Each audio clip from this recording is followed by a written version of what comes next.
KKMD 796화 해외 항공 전문지 에비에이션 위크 분석. T7A 2000대 판매가 손익분기점인 보잉의 악몽. 1000대도 어려울 수 있다. 기회를 잡은 FA50.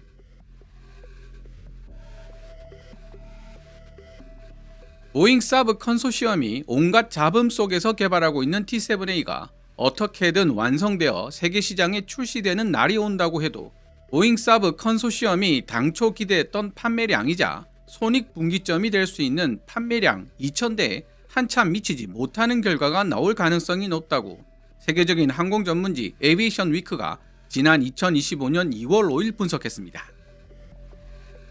그러나 에비에이션 위크의 기사 내용을 좀 더 자세히 들여다보면 단순히 T7A에 한정되는 이야기가 아니라 고등제트 훈련기 시장 자체가 위축될 것이라 분석하고 있다는 사실을 알 수 있습니다. 그렇다면 에비에이션 위크는 무슨 근거로 그러한 분석을 하고 있는 것일까요? 그리고 세계 고등제트 훈련기 시장 자체가 위축된다면 한국 항공우주 산업이 생산하고 있는 FA50도 영향을 받게 되는 것 아닐까요? 이러한 의문이 생기는 것은 당연하다고 볼 수 있습니다. 먼저 에비에이션 위크가 2025년 2월 5일에 게재한 기사 Is the military jet trainer becoming obsolete? 군용 훈련기들은 이제 시대에 뒤떨어진 물건이 되어가고 있나? 를 번역해 본 뒤 제 생각을 말씀드리도록 하겠습니다. 에비에이션 위크 기사 원문은 노란색 글자로 제 개인적인 의견이나 역주는 하얀색 글자로 표시됩니다.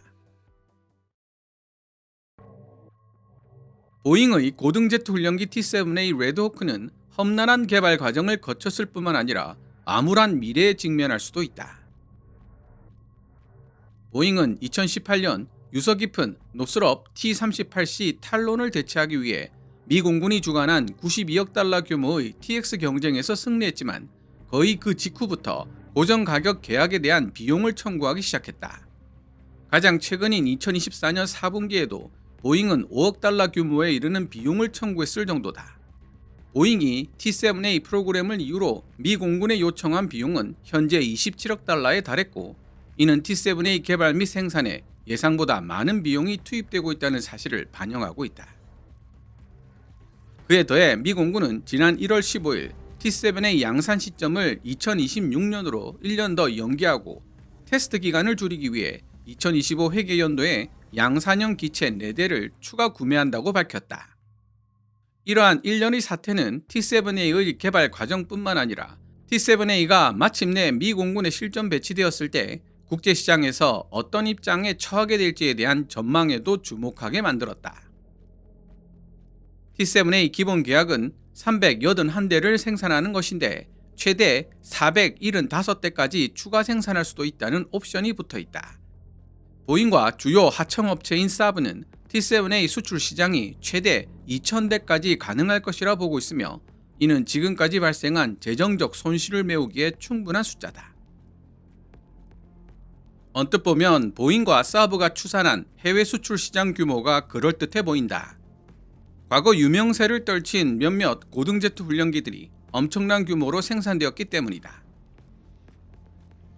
BAE 시스템즈는 1970년대 중반에 생산이 시작된 호크 훈련기를 1000대 이상 판매했고 경쟁사인 다소 도르니에는 480대의 알파젯을 판매했다. 노스롭도 약 1200대의 T-38을 생산했는데 그중 약 150대는 미국이 아닌 다른 고객을 위한 것이었다.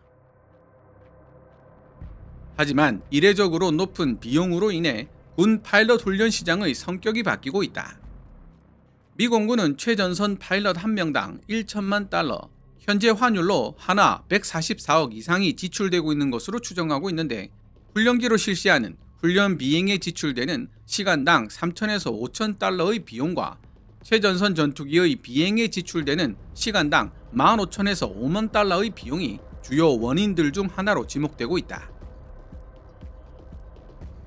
T-38과 BAE 호크의 전성기 이후 훈련기 시장에서 급성장한 분야가 바로 시뮬레이터와 지상 기반 훈련이다. 오늘날 파일럿 훈련 프로그램은 실제 항공기를 이용한 훈련뿐만 아니라 종합적 시스템을 기반으로 한다. 컴퓨터에 기반한 비행 절차 훈련 장치에 더해 다양한 종류의 복잡한 시뮬레이터를 사용하게 된다면 고등 제트 훈련기를 이용한 실제 비행 시간은 훈련생들이 지상에서 배웠던 내용을 확인하고 강화하는 정도로 제한할 수 있다는 뜻이다. 이러한 변화는 고등 제트 훈련기 시장 규모의 감소를 불러왔다. 영국 왕립공군은 1970년대에 175대의 호크를 주문했지만 지금은 최신 버전의 호크 T2 28대만 운용하고 있다. 이탈리아 공군도 비슷한 상황이라고 볼 수 있다. 이탈리아 공군은 현재 현대적 버전의 레오나르도 M346 27대만 훈련에 투입하고 있는데 M346 이전 기종이었던 MB339 기종을 100대 이상 운용했었다는 점에서 영국 왕립공군과 비교될 수 있다. T-7A 같은 신형 첨단 제트 훈련기에게 닥친 또 다른 도전은 훨씬 저렴한 가격과 비용을 자랑하는 차세대 고속 고급 터보 프롭기와의 경쟁이다. 필라투스 PC-21이나 좀 더 넓게 본다면 EMB의 314 슈퍼 투카노와 같은 기체들의 성능은 전투기 조종사 훈련 과정에서 이전 터보 프롭 기체들보다 훨씬 더 많은 지분을 차지할 수 있을 정도다. 이들은 더 빠른 속도의 제트 훈련기에 대한 요구를 상당히 축소시켜 초음속 제트 훈련기의 역할을 공군 훈련 프로그램의 마지막 10% 정도에 불과한 초음속 비행과 최고 고도 훈련 정도로 제한할 가능성이 높다. 그러나 T-7A 같은 첨단 고등 제트 훈련기의 앞날을 암울하게 만드는 요소는 여기서 끝이 아니다. 유럽에서 가장 진보된 공군을 보유한 것으로 여겨지는 프랑스는 영국 회사 밥콕 인터내셔널에서 제공하는 멘토 프로그램이라는 토탈 훈련 시스템을 채택했다. 이 훈련 시스템은 파일럿 훈련생이 다소 라팔로 기종 전환할 수 있도록 훈련시키며 훈련의 대부분은 필라투스 PC-7 및 PC-21 같은 터보 프롭기로 이루어진다. 프랑스는 구형 제트 훈련기 알파 JS의 후속 기종을 선택하지 않은 채 퇴역시켜버린 것이다. 모든 요소들을 감안해 봤을 때 일부 훈련 요건들은 확실히 T-7A 같은 첨단 제트 훈련기를 선호할지도 모른다. T-7A를 활용하는 미 공군의 훈련 시스템은 자국 조종사들에 대한 훈련과 병행하여 수많은 해외 동맹국 조종사들이 록히드 마틴 F-35로 기종 전환할 수 있도록 훈련시킬 것이다. 마찬가지로 유럽 대륙 전역에서 서로 다른 협력 훈련 시스템을 운영하고 있는 유럽 국가들이 T-7A 같은 첨단 제트 훈련기를 활용하여 초국가적인 F-35 조종사 전환 프로그램을 구축하는 것도 어느 정도 합리성을 가질 수 있다는 뜻이다. 고등 제트 훈련기는 또한 값비싼 하이엔드급 기체, 예를 들어 F-35 같은 기체를 사용하지 않고서 조종사의 기량을 유지하기 위한 목적이나 가상적기, 어그레서 역할 등을 수행하기 위한 목적 같은 틈새 용도로 고려될 수는 있다. 그러나 그런 틈새 용도가 T-7A 2000대 수출로 이어질 리는 만무한 것이다. 보잉 T-7A는 궁극적으로 약간 비싸기는 하지만 완벽하게 합리적인 훈련기가 될 것이고 유럽 국가들을 포함한 상당수 국가들이 T-7A를 일부 구매하거나 아니면 이탈리아 M346 혹은 대한민국 T-50 같은 경쟁 기종을 구매하게 될 것이다. 하지만 시뮬레이터와 터보 프롭기 등을 이용한 통합 훈련 과정이 너무나도 정교해졌고 이제 첨단 초음속 훈련기들은 예전과 비교한다면 급격하게 비중이 줄어들게 되었다. 그리고 세계 모든 공군들이 스스로에게 다음과 같은 기본적인 질문을 하게 될 것이다. 신형 제트 훈련기에 들어가는 시간당 비용의 절반 정도로도 동일한 훈련 효과를 낼 수 있는 터보 프롭기 PC-21이 있는데 굳이 비싼 신형 제트 훈련기를 타야 할 필요가 있을까?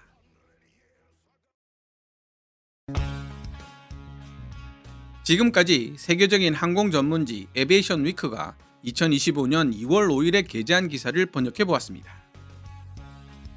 시청자 여러분들의 이해를 돕기 위해 기사 주요 내용을 요약해 보면 다음과 같습니다. T-7A 레드호크는 험난한 개발 과정을 거쳤을 뿐만 아니라 암울한 미래에 직면할 수도 있다. 잡음이 끊이지 않았던 일련의 사태들은 T-7A 개발 과정뿐만 아니라 T-7A가 마침내 미 공군에 실전 배치되었을 때 국제시장에서 어떤 입장에 처하게 될지에 대한 전망에도 주목하게 만들었다. 보잉과 사브의 T7A 2000대 판매 예상은 얼핏 그럴듯해 보인다. 과거 유명세를 떨친 몇몇 고등 제트 훈련기들이 엄청난 규모로 생산되었기 때문이다. 하지만 이례적으로 높은 비용으로 인해 군 파일럿 훈련 시장의 성격이 바뀌고 있는 중이다. 최근 훈련기 시장에서 급성장한 분야가 바로 시뮬레이터와 지상 기반 훈련이다. 이러한 변화는 고등 제트 훈련기 시장 규모의 감소를 불러왔다. 게다가 T7A 같은 신형 첨단 제트 훈련기에게 닥친 또 다른 도전은 훨씬 저렴한 가격과 비용을 자랑하는 차세대 고속 고급 터보프롭기와의 경쟁이다. 모든 요소들을 감안해 봤을 때 일부 훈련 요건들은 확실히 T7A 같은 첨단 제트 훈련기를 선호할지도 모른다. 그러나 그런 틈새 용도가 T7A 2000대 수출로 이어질 리는 만무한 것이다. 시뮬레이터와 터보 프롭기 등을 이용한 통합 훈련 과정이 너무나도 정교해졌고 이제 첨단 초음속 훈련기들은 예전과 비교한다면 급격하게 비중이 줄어들게 되었다. 신형 제트 훈련기에 들어가는 시간당 비용의 절반 정도로도 동일한 훈련 효과를 낼 수 있는 터보 프롭기 PC-21이 있는데 굳이 비싼 신형 제트 훈련기를 타야 할 필요가 있을까? 추가 생산 옵션까지 포함해서 최대 475대의 T7A를 미 공군에게 판매할 수 있는 보잉 사브 컨소시엄은 당초 미 공군 판매분에 해외 수출 물량까지 더해서 2000대 판매라는 목표를 세웠고 실제로 T7A 2000대는 팔아야 지금까지의 재정적 손실을 메울 수 있을 것이라고 에비에이션 위크는 분석하고 있습니다. 그러나 에비에이션 위크 기사에 따르면 첨단 제트 훈련기 시장 규모 축소는 이미 시작되었고 컴퓨터 기반 시뮬레이터와 고속 터보 프롭기의 진화 때문에 이러한 시장 축소는 앞으로 더욱 가속도가 붙을 가능성이 있습니다. 보잉 사브 컨소시엄에게 있어 두렵기 짝이 없는 시나리오가 되겠죠. F-35와 F-22라는 5세대 전투기를 운용하고 있는 미 공군과 미국에서 F-35를 도입하고 있는 일부 유럽 국가 및 일본 등은 기종 전환의 용이성 때문에 T7A 같은 첨단 고등 훈련기가 여전히 필요할 것입니다. 그렇다고 하더라도 목표치인 2000대를 채우기 위해서는 미 공군 도입분 380여 대를 제외하고 무려 1620여 대를 수출해야 한다는 뜻이 되는데 제가 보기에는 1000대 판매를 넘기기도 어려워 보입니다. 그렇게 생각한 이유는 다음과 같습니다. 첫째, 에비에이션 위크도 지적하고 있듯이 T7A가 가격적으로 이미 약간 비싼 훈련기인데다 훈련기 사양에 최적화된 나머지 경전투기 사양으로 개량하기가 쉽지 않고 설사 개량된다고 해도 대규모 개조로 인한 기체 가격의 대폭적인 상승이 예상된다.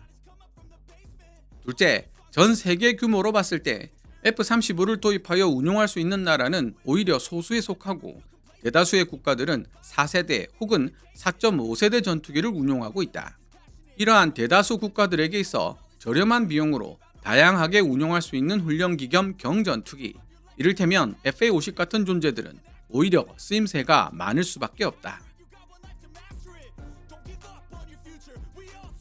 해외 군사 전문지나 언론 매체들은 훈련기 사양인 T-50과 경전투기 버전인 FA-50을 구분하지 않고 언급하는 실수를 저지르는데요. 에비에이션 위크가 T7A의 경쟁 기종으로 언급한 동시에 고등 제트 훈련기 시장 규모 축소의 영향을 직접적으로 받게 될 기체는 T-50이지 FA-50이 아닙니다.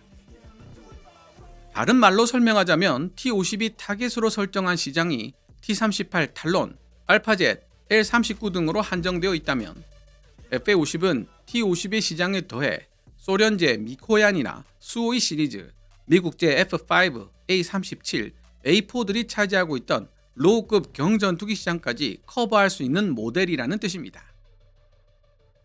현재 개발이 진행 중인 A4 레이더 탑재 플러스 중거리 공대공 전투 능력까지 지닌 FA-50 블락 20가 실제로 구현된다면 구형 F-16AB가 점유하고 있던 시장까지 넘볼 수 있게 될 것입니다.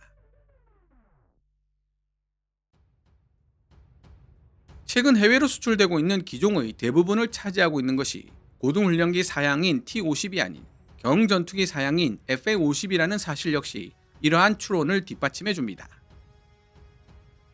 결론적으로 보잉 사브의 T-7A가 목표한 2,000대 판매를 달성할 수 있으려면 F-150처럼 경전투기 사양으로의 개량이 필수적이라고 할 수 있는데, 이미 말씀드린 것처럼 처음부터 경전투기로 사용할 것을 염두에 두고 설계한 T-50과는 달리 훈련기 사양에만 충실하게 설계된 T-7A는 경전투기화되려면 개량이 아닌 재설계 수준이 될 가능성이 높으며, 이는 더 많은 비용과 시간을 요구할 것이라는 사실을 유추하게 만듭니다.